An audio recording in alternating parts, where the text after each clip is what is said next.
All right.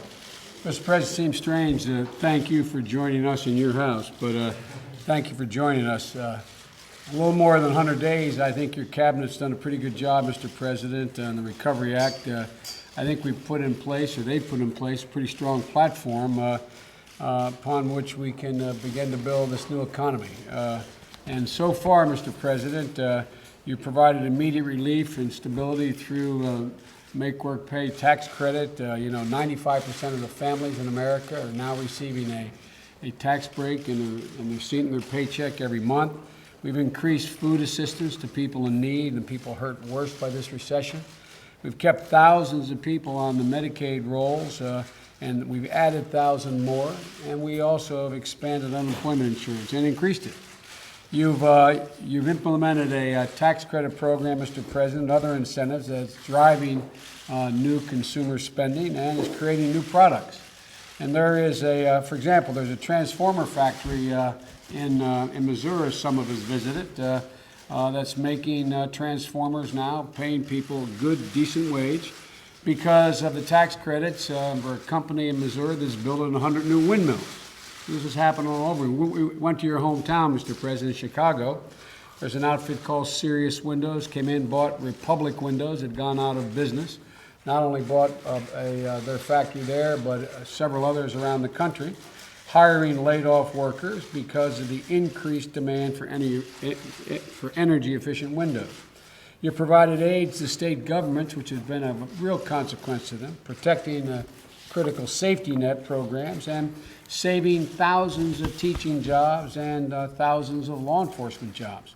Mr. President, the Department of Transportation has provided more than 4,000 infrastructure improvement projects they've authorized, highways, airports, mass transit system, many of which have already begun construction in the last 100 days, and even more of which are going to come online, putting people to work at decent wages in the next 100 days. You've made record investments in new technologies, new energy technologies, wind and solar and biomass that are going to build a platform upon which this whole new energy economy is going to be built. And Mr. President, in the process of doing this, you've already saved or created more than 150,000 jobs. And Mr. President, a couple weeks ago, and you've authorized me, and I thank the Cabinet for doing this, to call a Cabinet meeting once a week. A couple weeks ago, I asked the Cabinet members to give me a list of new projects that they were absolutely certain of they could get up and running in the second 100 days that would build momentum and accelerate the job growth in the next 100 days. And they each came back with new projects. The 10 most significant of those projects, Mr. President, we put in this book that we're going to give you. It's called Roadmap to Recovery here.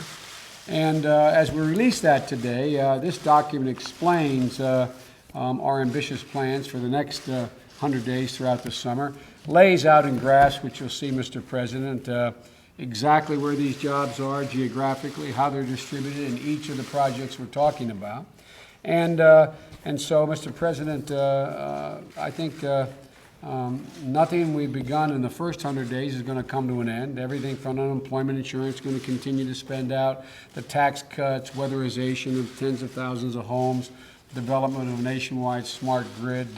None of it will stop. But what we're talking about here is putting some pace on the ball here, Mr. President. We want to emphasize the 10 new major initiatives that are going to kick in this next 100 days. The truth is, Mr. President, that recovery isn't meant to be neatly divided into 100 days here. It's about the cumulative impact of what the Congress passed and what you asked for. And as I said, if I don't mind my using a sports metaphor again, it's about pace on the ball. Every 100 days, if we're doing this right, Mr. President, should produce more than the last 100 days. And so in the next 100 days, Mr. President, we think we're going to grow the jobs by another 600,000. And this summer, I think we're going to achieve a number of things. I want to quickly go through the 10 major initiatives we're going to talk about. Justice Department. You're going to hear from each of the Cabinet members. They believe they're going to be able to put 5,500 law enforcement officers on the street during this summer. Health and Human Services. They're going to enable us, the states, to create and build on 1,129 healthcare centers in 8 states and 8 territories, providing service to approximately 300,000 additional people. Interior, 107 new park projects that are underway that are going to make a real difference. A lot of them have to do with energy savings, Mr. President, using high-tech energy standards. Veterans, 90 veterans medical centers across the country are going to see improvements in their facilities, accessing and caring for veterans better, and it's going to begin this summer. We're going to start, in Department of Agriculture, 200 new waste, water, and waste system projects in rural America. As you know, Mr. President, representing Illinois in the southern part of the state, these are big-ticket items. Most of these little towns can't afford this, but it impacts on their quality of life. Transportation, we're going to begin work and rehabilitation on 98 airports, 1,500 highway locations throughout the country. That means we've authorized the money, Mr. President, but now the contracts are let, shovels are going to be in the ground, people out there at hard hats are going to be working, making a decent wage. And at EPA, Mr. President, we're going to accelerate the cleanup on 20 Superfund sites that exist on the national priority list. Education, 135,000 education-related jobs, including teachers, principals, administrators, and staff support that Arnie will talk about in a minute. We're going to create at labor 125,000 summer jobs, and the idea of these summer jobs is let's not make work jobs, Mr. President. We're putting these kids in a position they're going to learn a skill that hopefully they'll be able to turn around. And lastly, Mr. President, the Defense Department, they're going to initiate 2,300 construction and rehabilitation projects on 359 military facilities across the country. So, Mr. President, whether it's more energy-efficient facilities in our park system, or more teachers, or more cops in the street, construction cranes and hard hats are going to be seeing a lot more this summer than they have in the past. We're accelerating our efforts, Mr. President, across the federal government. And as I said, at the end of this 100 days, we feel confident we're going to be able to demonstrate to you we have created or saved another 600,000 jobs. Fairly ambitious, Mr. President, but I asked the Cabinet to give me what they think is realistic, what's within their wheelhouse, what they can get done. And as a consequence of all this, Mr. President, we're also starting up a new website today. It's www.whitehouse.gov/recovery, as well as the individual agency websites, as well as our overall website. And this is going to have a little bit of an interactive aspect to it, Mr. President, because what we want to do is we want average Americans, as they're watching this happen this summer, as they're watching it happen in their neighborhoods, the parks they're visiting, whatever, we want them knowing that what we're doing is fully transparent, we're fully accountable, and we want them to watch us closely, and we want their input. We want them to tell us whether they think it's working or not working and how it's affecting them. So, Mr. President, by the fall, I think we're going to be much further down the road to recovery. And I can say in conclusion, Mr. President, we've made a lot of trips around the country. And I understand we got a lot of major things you're dealing with here in Washington and we're all dealing with, and it's a worldwide consequence. But I'm telling you, when we go out, and almost every cabinet member has been with me at least once, when we go out, the feeling of optimism, the feeling of something getting done is palpable.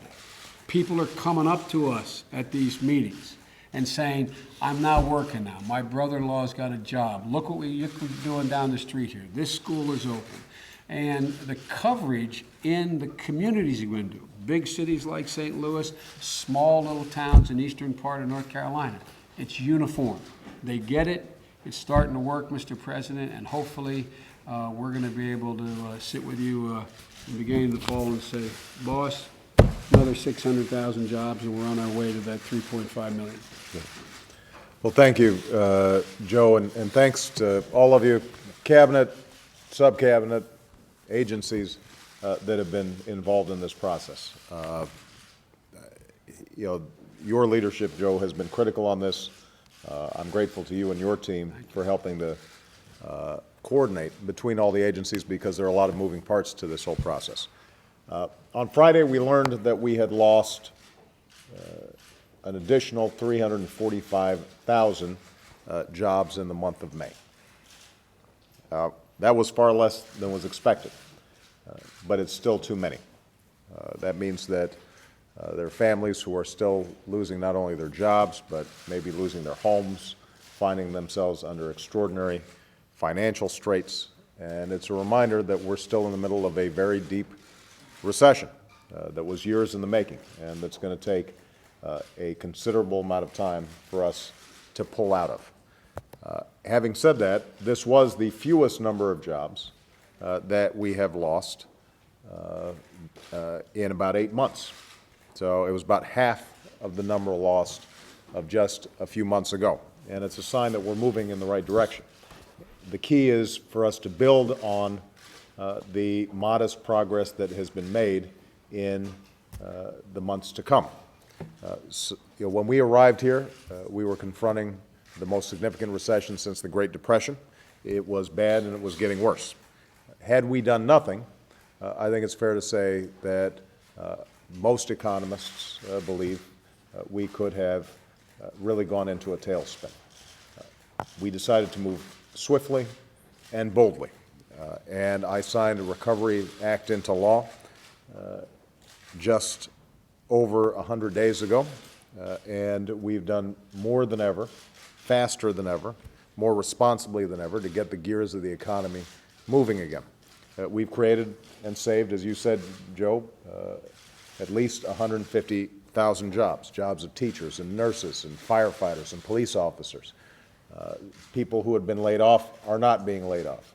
Folks who might have seen that plant close, as you pointed out in my hometown, suddenly they started seeing orders coming back in, and that meant that they were retained. We offered immediate relief to 95% of working families through our tax cut. We helped struggling state governments safeguard critical safety net programs and in some cases made them work better. So, Kathleen, as you know, a lot of people, they lose their jobs, they lose their health care. Because of the Recovery Act, even when they lost their jobs, many of them were actually able to use the COBRA program that was cost prohibitive previously. So we've got some good news to report. I've been receiving the weekly reports from all of you, and I thank you and your teams for your dedication in moving this forward. Having said that, I'm not satisfied. We've got more work to do. The biggest concern that I have moving forward is that the toll that job losses take on individual families and communities can be self-reinforcing. People lose jobs, they pull back on spending, that means businesses don't have customers, and suddenly you start seeing more job layoffs. Our whole task here with the Recovery Act is to reverse that negative cycle into a positive cycle, and it's going to take some work. So I'm pleased to know that having put the infrastructure in place, having gotten your teams up and running, many of the criteria by which money is going out in a responsible way that protects taxpayers having been created, now we're in a position to really accelerate. And so the goal here is that we're going to create or save 600,000 jobs over the next 100 days. Joe highlighted some of the specific commitments that we're making to keep the recovery moving forward.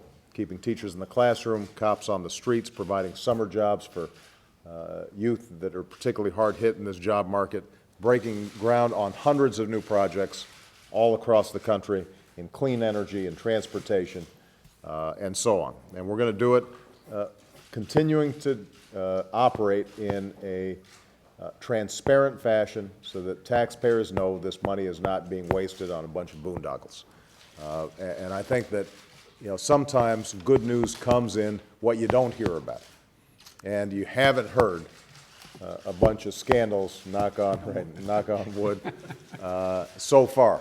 That doesn't mean that this thing is going to be flawless, but I think it is fair to say that given the speed with which we've acted, all of you can be proud that many of the safeguards and transparency measures that have taken place so far seem to have worked. We've got to keep that up because, at a time when everybody's tightening their belts, the last thing the American people want to see is that any of this money is being wasted. Now, I know that there's some who, despite all evidence to the contrary, still don't believe in the necessity and promise of this Recovery Act. And I would suggest to them that they talk to the companies who, because of this plan, scrapped the idea of laying off employees and, in fact, decided to hire employees. Tell that to the Americans who received that unexpected call saying, come back to work. Tell it to the Americans poised to benefit from critical investments that this plan makes in our long-term growth and prosperity. In the end, that's the only measure of progress, is whether or not the American people are seeing some progress in their own lives. And so, although we've seen some stabilizing in the financial markets and credit spreads have gone down, we're seeing a reduction in the fear that gripped the market just a few months ago. Stock market's up a little bit. All that stuff is not our ultimate goal. Our ultimate goal is making sure that the average family out there, mom working, dad working, that they are able to pay their bills, feel some job security, make their mortgage payments. The small business owner there is starting to see customers coming back in. They can make payroll. They can even think about hiring a little bit more and expanding. That's the measure, how ordinary families are helping to rebuild America once more. We've got a long way to go, but I feel like we've made great progress. I'm grateful to you, Joe, for your leadership. I want to thank all of you for the good work you're doing. And now we're going to get into the nitty-gritty of how we're going to make this happen. Press, thank you. Thanks, guys.